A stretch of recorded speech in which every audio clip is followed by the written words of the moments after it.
Video 2 में हम लोग अब जानेंगे कि कैसे हम लोग बेसिक HTML टैग्स को यूज़ कर सकते हैं अपने पेज को स्ट्रक्चर प्रोवाइड करने के लिए। तो पहले मुझे शुरू करने से पहले मैं कुछ एक्सटेंशंस के बारे में आपको अवगत करवाना चाहूँगा, जिन एक्सटेंशंस को आप यूज़ करके आप अपने डॉक्यूमेंट को HTML डॉक्यूमेंट को बहुत अच्छा तरीके से यूज़ कर सकते हैं, एफिशिएंटली यूज़ कर सकते हैं। तो पहले मैं जो एक्सटेंशन के बारे में आपको बताने जा रहा हूँ वो है HTML का एक live server extension, live server. पहले अपने लेफ्ट हैंड साइड में एक्सटेंशन वाले टैब पर क्लिक करिए और लाइव सर्वर एक्सटेंशन को इंस्टॉल करिए। तो इसमें ये एक्सटेंशन है लाइव सर्वर रिट्रीव डे का। आप इसमें हमारे डिसेबल का ऑप्शन आ रहा है, आप में इंस्टॉल का ऑप्शन आ रहा होगा। आप इस इंस्टॉल पे ऑप्शन पर क्लिक करके इस एक्सटेंशन को इंस्टॉल कर लीजिए। इससे हम लोग जब चाहें एक नया लाइव सर्वर से बना सकते हैं और हम लोग और हमें हॉट लोडिंग मिल जाती है। ठीक है, उम्मीद है कि आपने लाइव सर्वर एक्सटेंशन इंस्टॉल कर लिया होगा, नहीं किया तो प्लीज़ इसे जल्दी से कर लीजिए। फिर हम लोग आते हैं अब अपने HTML डॉक्यूमेंट। मैंने इंडेक्स HTML वाला पेज जो मैंने पहले देखा हुआ था उस पर ही आ गया हूँ मैं। अब हम लोग इसमें ही आगे काम करते हैं। तो पहले जो चीज़ें SEO के लिए यूज़ हुई हैं जैसे कि मेटा टैग, इन सबको डिलीट कर देते हैं। अभी हम लोगों को इससे काम नहीं है। फिर आता है हम लोग का टाइटल। ये टाइटल हम लोग टाइप कर देते हैं माई वेब पेज और देखते हैं कि टाइटल कहाँ लिख के आता है, माई वेब पेज करके सेव कर दिया है। अब हम लोगों के लाइव सर्वर के होने की वजह से एक फीचर आ गया हम लोगों को राइट क्लिक करने पे ओपन विद लाइव सर्वर। तो हम लोग राइट क्लिक करके इसको ओपन विद लाइव सर्वर कर लेते हैं। देखिए लाइव सर्वर का चमत्कार। सबसे पहले यहाँ पे एक गूगल क्रोम में एक टैब खुल जाएगा और उसमें आपका एक वेब पेज दिख के आएगा। ये देखिए आपको वेब पेज का खुल गया है और यहाँ पे माई वेब पेज लिख के आ रहा है। देखिए माई वेब पेज यहाँ पे अलग से लिख के आ रहा है, जहाँ पे टैब लिखा हुआ है, जहाँ पे टैब का नाम लिखा रहता है वहाँ पे माई वेब पेज लिख के आ रहा है ना कि। तो ये टाइटल जो होता है वो आपका पेज पर डिस्प्ले नहीं होता, वो माई वेब पेज लिखा है, ये पेज पर डिस्प्ले नहीं होता, ये एक अलग से टैब सेक्शन पे डिस्प्ले होता है जहाँ पे आपके HTML के टैब्स डिफाइन करे गए हों। टैब्स का नाम डिफाइन करने के लिए इसको यूज़ किया जाता है। हेड सेक्शन में जो भी कुछ लिखा जाएगा क्योंकि वो आपके पेज पे डिस्प्ले नहीं, डायरेक्टली डिस्प्ले नहीं होगा, बट वो पेज के पेज को सही से डिस्प्ले करने के लिए ज़रूरत होगी उन चीज़ों की। तो वैसे माई वेब पेज पे डायरेक्ट डिस्प्ले नहीं हो रहा है मगर टैब पे डिस्प्ले हो रहा है। सिमिलरली मेटा टैग जो थे वो आपके SEO या सर्च इंजन ऑप्टिमाइजेशन के लिए थे, जो कि पेज पे डायरेक्टली डिस्प्ले नहीं होंगे, वो कहने अलग तरीके से आएंगे। तो इसलिए हम लोग कह सकते हैं कि ये जो मेटा टैग में जो भी लिखा रहता है वो पेज पे डिस्प्ले नहीं होता, बट उसके पेज के साथ को सही से डिस्प्ले करवाने के लिए मदद को और सही से पेज को डिस्प्ले करवाने में मदद करने के लिए वाले एलिमेंट्स होते हैं वो टैग में आते हैं। ठीक है, तो हम लोग आ जाते हैं बॉडी टैग में। बॉडी टैग जो डिफाइन होती है वो पूरा आपका पेज की बॉडी है जिसमें सारे एलिमेंट्स आपके डिफाइन किए जाएंगे। तो अगर हम लोग सबसे पहले बेसिक हेड एलिमेंट्स जिससे यूज़ करते हैं वो है हेडिंग टैग्स, कि H1 H2 H3 H4 H5 H6 तक होते हैं। ये H1 H2 H3 H4 H5 H6 ये हेडिंग्स डिफाइन करने के लिए डिफाइन होते हैं। जैसे कि मैंने यहाँ पे लिख दिया हेलो, और यहाँ पे H2 में डिफाइन करा I am, फिर H3 में डिफाइन करा समर्थ, H4 में डिफाइन किया गोयल। तो देखिए आपको आउटपुट में क्या मिलता है। मैंने इसको ओपन विद लाइव सर्वर कर दिया है। देखिए हेलो आई एम समर्थ गोयल। तो देखिए इसमें हम लोगों ने दो चीज़ें ऑब्जर्व करी कि H1 से सबसे जो लिखा गया है वो उसका फॉन्ट साइज़ यानी कि कितना बड़ा लेटर है वो सबसे बड़ा है। H2 का जो फॉन्ट साइज़ है वो थोड़ा सा छोटा है, और H3 समर्थ जो थोड़ा सा और छोटा है, और H4 गोयल थोड़ा सा और समर्थ से भी थोड़ा सा छोटा है। तो H1 H2 H3 H4 H5 H6 ऐसे ये 6 हेडिंग टैग्स होते हैं जो कि पेज पे हेडिंग देने के लिए होते हैं। मैं कमेंट भी लिख देता हूँ, heading tags from H1 to H6 are there to write headings on the web page, और जैसे आप H1 से H2 H3 H4 H5 H6 की तरफ बढ़ते हो तो वैसे वैसे आपका फॉन्ट साइज थोड़ा सा छोटा होता रहता है। तो ये हम लोगों ने H1 H4 H2 H3 H4 H5 के बारे में देखा। सिमिलरली H5 H6 भी लिख लेते हैं। अच्छा, एक चीज़ आपने नोटिस करी कि हम लोगों ने जो भी H1 H4 H5 सारे हेडिंग्स के एलिमेंट्स आ रहे हैं वो सारे हेडिंग के एलिमेंट्स एक के नीचे एक आ रहे हैं। यहाँ पे देखिए मैंने आप यहाँ पे ही एक बार एक लाइन ब्रेक हो जा रहा है यहाँ पे, और वो लाइन ब्रेक की वजह से एलिमेंट्स नीचे आ रहे। तो ये एलिमेंट्स एक्चुअली एक ब्लॉक एलिमेंट्स हैं, इनलाइन एलिमेंट्स नहीं है। तो एक्चुअली हम लोगों के वेब पेज में दो टाइप के एलिमेंट्स हमेशा होते हैं, एक होते हैं या तो वो एक ब्लॉक एलिमेंट होगा या वो एक इनलाइन एलिमेंट होगा। तो H1 से H6 तक लेकर के जितने हेडिंग एलिमेंट्स हैं वो सारे इनलाइन एलिमेंट्स नहीं है, वो सारे ब्लॉक एलिमेंट्स हैं। वो ब्लॉक एलिमेंट्स हैं, इस वजह से वो 100% विद पेज की ऑक्यूपाई करते हैं। जी हाँ, बाय डिफ़ॉल्ट वो हर एक ब्लॉक एलिमेंट 100% पेज की विड्थ ऑक्यूपाई करता है, और वो इसकी वजह से वो पूरा पेज ऑक्यूपाई कर लेता है और अलग लाइन पे अगले एलिमेंट को जाने के लिए मजबूर कर देता है। अगर मैं यहाँ पे ऐसे, अभी आपको पता नहीं है मगर हम यहाँ पे CSS दे सकते हैं, इसमें style is equal to double quotes में लिख सकते हैं बॉर्डर। ये आगे पढ़ेंगे हम लोग CSS के बारे में, हम लोग इसमें CSS ऐड कर रहे हैं, inline CSS to be more particular हम लोग ऐड करने जा रहे हैं। Border 1px solid black. तो देखिए ये इस हेलो में जितना जो कंटेनर हेलो है उसमें कितना बॉर्डर है, वो कितनी स्पेस उसमें कितना बड़ा बॉर्डर आएगा देखते हैं हम लोग। इसको हम लोगों ने सेव कर लिया, रिफ्रेश करते हैं। ये देखिए हेलो में जो बॉर्डर आ रहा है वो सिर्फ और सिर्फ हेलो को एनक्लोज नहीं कर रहा है, वो पूरी 100% पेज तो विड्थ को ऑक्यूपाई कर रहा है। तो HTML में हेलो तो हम लोग एक्चुअली CSS और HTML को अलग अलग नहीं पढ़ेंगे, हम लोग CSS और HTML को साथ साथ पढ़ेंगे ताकि हम लोग सही से जान पाए कि HTML तो क्योंकि दोनों आपस में बहुत ज़्यादा कोरिलेटेड हैं और दोनों ही पेजेस को अच्छा बनाने के लिए यूज़ होते हैं, इसलिए हम लोग इसको अलग अलग सेपरेट टॉपिक्स कराने पड़ करके एक साथ पढ़ेंगे। तो HTML में हमने देखा कि यहाँ पे हेलो लिखने के बाद जब मैंने जैसे बॉर्डर दिया तो यहाँ पे बॉर्डर आ गया पूरे में। तो ये जो हेलो एलिमेंट है ये सिर्फ अपना छोटा सा विद, यहाँ तक विद इतनी विद ऑक्यूपाई नहीं कर रहा है, इतना बॉर्डर नहीं है जो कि पूरे 100% विद ऑफ द पेज को ऑक्यूपाई कर रहा है। तो इसीलिए अगले एलिमेंट को उसने मजबूर कर दिया। सिमिलरली यहाँ पे जो अगला एलिमेंट है H2, ये भी अगर आप देखें तो ये भी सिर्फ और सिर्फ H1 की तरह ही पूरे 100% विड्थ को ऑक्यूपाई कर रहा है।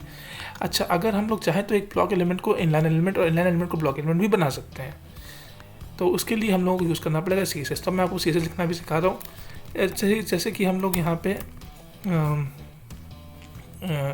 ये लिखा है, वैसे टाइटल के बाद एक स्टाइल टैग लगा करके हम लोग CSS लिख सकते हैं। तो स्टाइल टैग लगाने के बाद टाइटल के नीचे हम लोग दे सकते हैं कि H1 टैग को हम लोगों ने ग्रैब किया और एक कर्ली ब्रेसेस लगाए। H1 टैग ग्रैब किया और एक कर्ली ब्रेसेस लगा करके हम लोग अब यहाँ पे बॉर्डर दे सकते हैं। तो ये जो प्रॉपर्टी थी border is equal to 1px solid black, ये हम लोग यहाँ लिख सकते हैं, ठीक है। और ये जो स्टाइल इज इक्वल टू है इसको हम लोगों ने यहाँ पे एम्प्टी कर दिया। सिमिलरली अब जो यहाँ पे ये H2 है इस पर भी हम लोगों ने style is equal to 1px solid black लगा दिया और इस स्टाइल इज इक्वल टू को यहाँ से एम्प्टी कर दिया। अब देखिए अभी आउटपुट में कोई अंतर नहीं आएगा। ये रिफ्रेश होने के बाद पेज रिफ्रेश हो गया, H1 और H2 में वही आउटपुट आ रहा है। मगर देखिए यहाँ पे मैंने एक सेमीकोलन एक्स्ट्रा लगाया है। सेमीकोलन यहाँ पे एक्चुअली एक डिलिमिटर है जो कि बता रहा है, एक टर्मिनेटर है जो कि बता रहा है कि एक HTML की प्रॉपर्टी खत्म हुई है। तो HTML की प्रॉपर्टीज़ में क्या होता है, एक आपका ये चीज़ होती है जो कि ब्लू कलर से दिख रही है, इसको मैं हाईलाइट करता हूँ। ये होता है एट्रीब्यूट और ये होती है उसकी वैल्यू, जो राइट हैंड साइड मैंने स्पेसिफाई करी है वैल्यू। तो every HTML property every HTML element क्या है, जो टैग्स होते हैं H1 H2 H3 H4 H5 H6, तो ये सब एलिमेंट्स हो गए। तो every HTML element has a particular set of attributes, और उस हर एक एट्रीब्यूट के अंदर उसकी कुछ वैल्यूज़ होती हैं। तो H1 की एट्रीब्यूट्स में हमने कौन सा, तो यहाँ पे क्या है, H1 एक एलिमेंट है, यानी H1 एक टैग है जिसमें एक बॉर्डर एक एट्रीब्यूट है और उस बॉर्डर की एट्रीब्यूट की वैल्यू हम लोगों ने सेट कर दी है 1px सॉलिड ब्लैक, ठीक है। ऐसे H2 एक एलिमेंट है और उसमें एक हम लोगों ने एक बॉर्डर टैग की वैल्यू प्रॉपर्टी सेट करी है, एक प्रॉपर्टी एट्रीब्यूट सेट की है जिसकी वैल्यू हमें दी है 1px सॉलिड ब्लैक।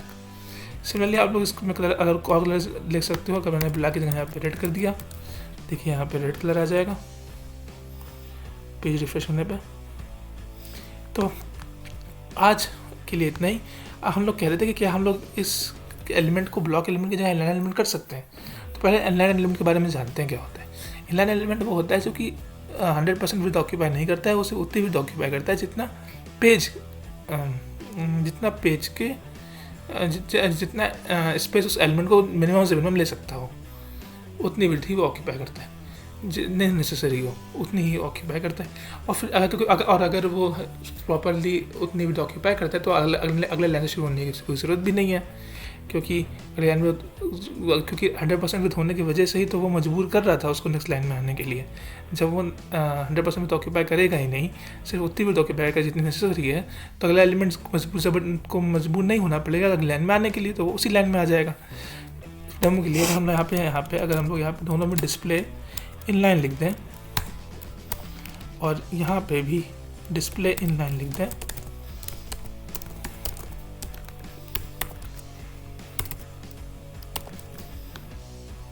तो देखिए ये देखिए दोनों एलिमेंट्स बगल बगल आ गए हैं। तो इसमें आपने एक चीज़ देखी। अच्छा, अब आप एक चीज़ ये देखिए कि जो एक एलिमेंट है हेलो और एक एलिमेंट है एक बॉर्डर है हेलो का और एक बॉर्डर है आई एम का। इन दोनों के बॉर्डर की स्पेस में दोनों से स्पेस बीच में आ रही है। ये स्पेस दो एलिमेंट्स के बॉर्डर के बीच की जो स्पेस होती है उसे कहते हैं मार्जिन। और हर एक एलिमेंट H1 और H2 की बाय डिफॉल्ट में कुछ मार्जिन सेट करी होती है। तो क्या हम लोग इस मार्जिन को कम ज़्यादा कर सकते हैं? जी हाँ। अगर एक एलिमेंट के डिफ में के बॉर्डर पे दूसरे एलिमेंट के बॉर्डर में जो डिस्टेंस स्पेस किया है उसको हम लोग चेंज कर सकते हैं सिर्फ margin property margin attribute use करके। तो हम लोग लिख सकते हैं मार्जिन राइट, क्योंकि मार्जिन में राइट लेके आना हाइफन सेपरेटेड वर्ड्स हैं ये, मार्जिन राइट। और मार्जिन राइट दे करके हम लोग इसको 0px कर सकते हैं। तो देखिए क्या होगा, ये स्पेसिंग और यहाँ पे इसका मार्जिन लेफ्ट, इसको 0px कर दिया। देखिए अब ये स्पेसिंग थोड़ी सी कम हो गई है। तो ऐसे ही हम लोग को मार्जिन और अन्य सारे एलिमेंट्स को हैंडल कर सकते हैं। अच्छा, क्या हम लोग H1 को H2 के एलिमेंट की साइज़ के लिए इक्वल ला सकते हैं? जी हाँ, सीधे फॉन्ट साइज प्रॉपर्टी है। By default font size H2 element को H1 एलिमेंट के बराबर बनाना है। जैसे कि तो हमें पता है H1 का फॉन्ट साइज़ होता है 35px। तो अगर हम लोग फॉन्ट साइज H2 का भी 35px कर दें तो ये देखिए H1 और H2 एकदम बराबर हो गए। तो वैसे ही हम लोग भी CSS और HTML के एट्रीब्यूट सेट करके अपने पेज को आसानी से डिवाइड कर सकते हैं। तो आज हम लोगों ने जाना है क्या होता है इनलाइन एट्रीब्यूट, क्या इनलाइन एलिमेंट क्या होता है ब्लॉक एलिमेंट, और कैसे हम लोग एक ब्लॉक एलिमेंट को इनलाइन एलिमेंट बना सकते हैं। अच्छा, क्या हम लोग इसका उल्टा प्रोसेस भी कर सकते हैं? क्या हम लोग एक इनलाइन ब्लॉक एलिमेंट को भी इनलाइन एलिमेंट बना सकते हैं? तो हम लोगों ने देख लिया कैसे बना सकते हैं। क्या इनलाइन एलिमेंट को ब्लॉक एलिमेंट बनाया जा सकता है? वेल, इनलाइन एलिमेंट को ब्लॉक एलिमेंट बनाना थोड़ा सा मुश्किल है, थोड़ा सा अलग प्रोसेस है उसका। मुश्किल नहीं, थोड़ा सा अलग प्रोसेस है। क्या प्रोसेस है कि हम लोग उस डिस्प्ले इनलाइन की जगह डिस्प्ले ब्लॉक कर देंगे। तो जैसे कि हम लोगों ने स्पैन एक हम लोगों का एक इनलाइन एलिमेंट होता है, स्पैन हम लोगों का एक इनलाइन एलिमेंट होता है। तो जैसे मैंने एस के बाद स्पैन को लिखा और यहाँ पर डाला हेलो, तो ये देखिए ये लास्ट के साथ एक हेलो और लिखते हैं तो और क्लियर हो जाएगा। ये देखिए ये दोनों हेलो बगल बगल आ गए हैं, क्योंकि ये 100% ऑक्यूपाई नहीं कर रहा है। ये एक लाइन एलिमेंट है, इसका बॉर्डर सिर्फ और सिर्फ हेलो और एक्सक्लेमेशन मार्क को एनक्लोज करेगा। तो ये अब क्या हम लोग इन दोनों को भी एक लाइन एलिमेंट बना सकते हैं? तो क्या इन दोनों स्पैन को भी क्या एक ब्लॉक एलिमेंट बना सकते हैं? हाँ, तो कुछ नहीं करना है, हम लोग सीधे स्पैन टैग को ग्रैब करना है, कर्ली ब्रेसेस लगाने हैं और यहाँ पे डिस्प्ले ब्लॉक कर देना है। अब सेव करने पे देखते हैं क्या होता है। देखिए ये हेलो और ये हेलो नीचे आ गए हैं, क्योंकि इन लोगों ने भी अब 100% विथ ऑक्यूपाई करना शुरू कर दिया है। अगर आपको बिलीव नहीं हो तो मैं यहाँ पे बॉर्डर 1px सॉलिड ग्रे लगा के दिखाता हूँ, ये देखिए।